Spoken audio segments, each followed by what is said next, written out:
4 women were asleep inside the Chi Omega house. 23 minutes later, 2 of them were dead. One had a bite mark that would later convict him, and a stranger was gone into the dark. He did not break in like a monster.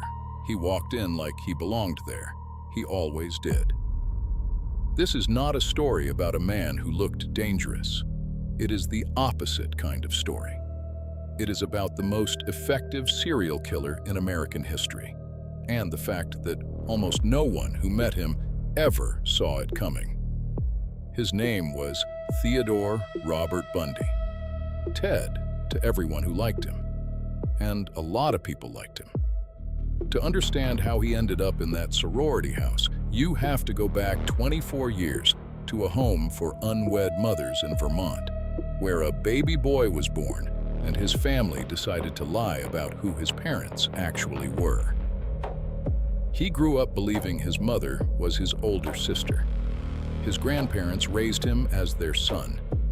Relatives would later describe his grandfather as a man with a violent temper, swinging the family dog by its leash, throwing his own daughter down a flight of stairs, talking to people who were not in the room. Other relatives, decades later, disputed how much of that story was true.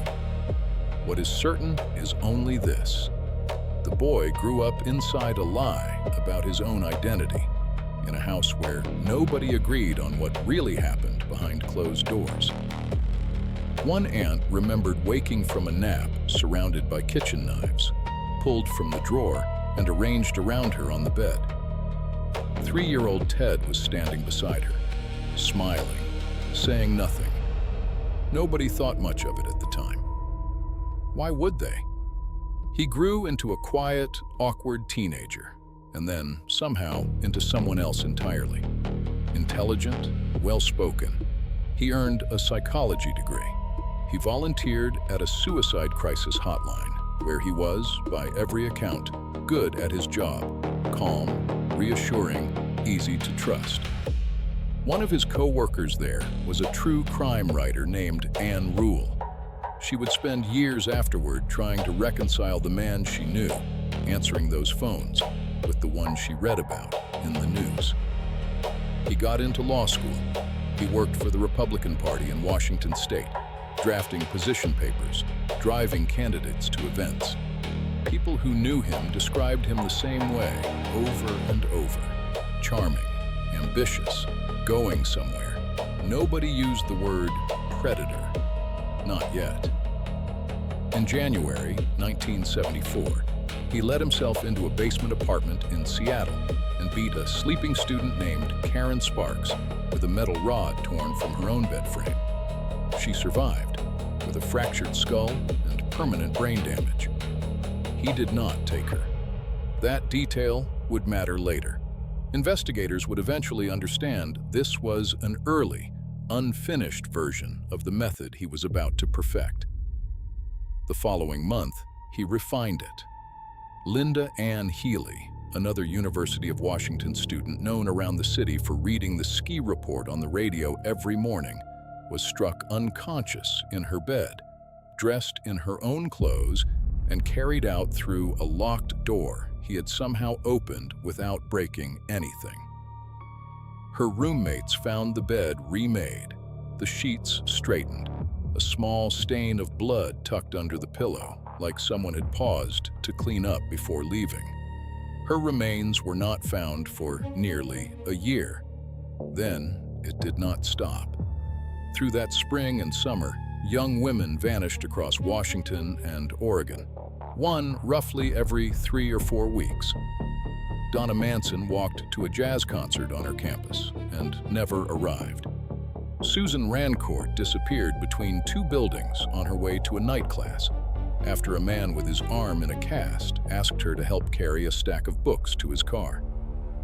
Roberta Parks stepped out for a cup of coffee at 10 at night and vanished from a well-lit courtyard full of other students.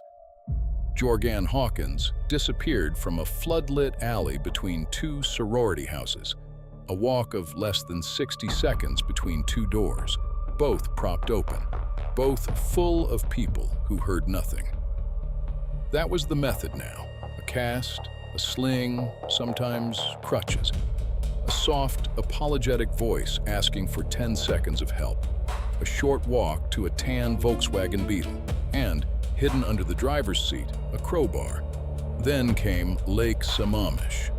On a hot Saturday in July, in a park crowded with families, he worked the same routine on woman after woman, asking for help loading a sailboat onto his car, sometimes introducing himself as Ted. Most said no and walked away and lived. 2 said yes. Janice Ott went with him first, in the middle of the afternoon, in front of witnesses who later described exactly what he looked like. Denise Naslund vanished from the same park a few hours later. Both bodies were found months afterward, dumped together in a ravine outside town, alongside the remains of at least one more woman investigators had never even connected to him. Witnesses remembered him clearly this time. Good-looking, polite.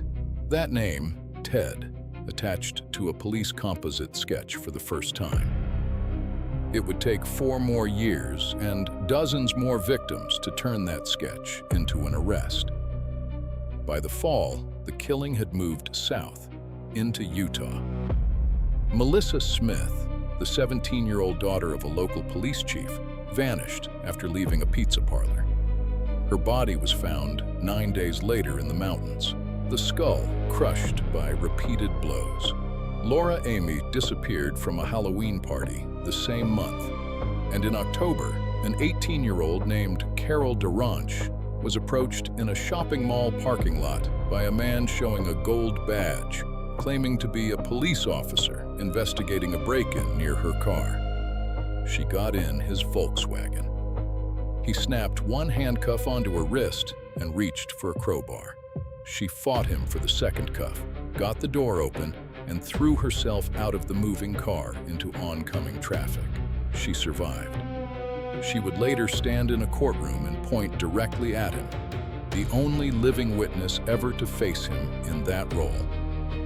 The killings continued into Colorado. Corinne Campbell was taken from a hotel hallway in Snowmass, a 40-second walk between the elevator and her room. Her skull showed the same crushing pattern as Melissa Smith's. Julie Cunningham was approached on crutches, asking for help carrying ski boots to a car. She was never found intact. Denise Oliverson vanished off her bicycle on a riverside path in broad daylight. Each case landed in a different county, a different filing cabinet, a different jurisdiction that had no way of comparing notes with the last one. This was still years before departments shared digital records. Investigators in Washington were reduced to feeding lists into a borrowed payroll computer, missing persons, Volkswagen owners, known sex offenders, hunting for any name that came up twice across every list. His name came up. It sat in a stack of hundreds of others, one tip among thousands, unremarkable. Nobody pulled it out in time. He was arrested in August 1975, almost by accident. A patrol officer pulled him over at 2 in the morning for failing to stop at an intersection and found in plain view on the passenger seat and floor a crowbar, an ice pick, a ski mask, handcuffs, coiled rope, and garbage bags. It was enough to charge him with the DeRanch kidnapping. He was convicted in February 1976 and sent to prison in Utah. Then, Colorado wanted him for murder. He was extradited, and because he insisted on acting as his own attorney, he was allowed to work unshackled inside the courthouse law library. During a recess, he climbed out a second-story window and dropped into the street. They found him 6 days later, half-starved, in a stolen car outside Aspen. He went back to a Colorado jail cell and started losing weight on purpose, roughly 35 pounds over several months, until his shoulders could clear a gap he had located above the ceiling tiles of his cell. On December 30th, 1977, with most of the staff gone for the holidays, he pushed through that gap, crossed the floor above his own guards' heads, and walked out the front door in a stolen set of clothes. Nobody noticed he was missing until roll call the next morning. By then, he was already on a bus to Chicago. Weeks later, he surfaced in Tallahassee, Florida, renting a room under a stolen name a few blocks from the Florida State University campus, working odd jobs, blending in immediately, the way he always had. On January 15th, 1978, a little after 2 in the morning, he pried open an unlocked side door of the Chi Omega sorority house using a piece of firewood as a lever.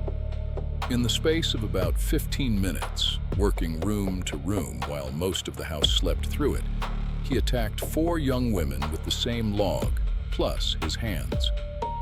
Margaret Bowman and Lisa Levy did not survive. Levy's body showed a bite mark on her skin, so precise that a forensic odontologist would later match it, tooth by tooth, to a plaster cast of his own jaw, evidence that would help convict him. Karen Chandler and Kathy Kleiner survived with fractured jaws and skulls. He left through the same door, walked several blocks in the dark, and forced his way into the apartment of another student, Cheryl Thomas. She survived too, though the beating left her permanently deaf in one ear and ended her career as a dancer. Less than a month later, in the middle of a school day, 12-year-old Kimberly Leach was called out of her classroom and never came back. She was his youngest known victim. Her remains were found weeks afterward in a state park. The case against him would rest on fiber evidence from his van and the testimony of a firefighter who had seen him walking her toward it. 6 days after Leach's body was found, an officer in Pensacola pulled over a car with its headlights off late at night and ran the plates. Stolen.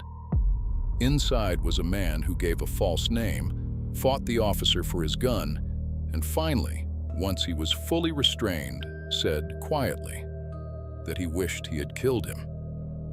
The killing was over. The trial was only beginning. It became the first televised criminal trial in American history. Reporters described the courtroom like it was a performance. He fired his lawyers, defended himself, cross-examined the survivors of his own attacks, and made objections that actually held up. Strangers wrote him letters. Young women showed up to watch him in the gallery. During the sentencing phase of his second trial, he proposed to a woman on the witness stand in front of a notary. And because of a legal technicality, the marriage was real. The jury sentenced him to death anyway, 3 times.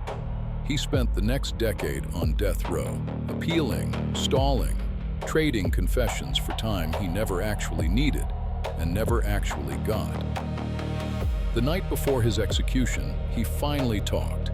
Case after case, some investigators had never even connected to him, describing locations with enough precision that police used his directions to recover remains they had searched for, in some cases, for over a decade.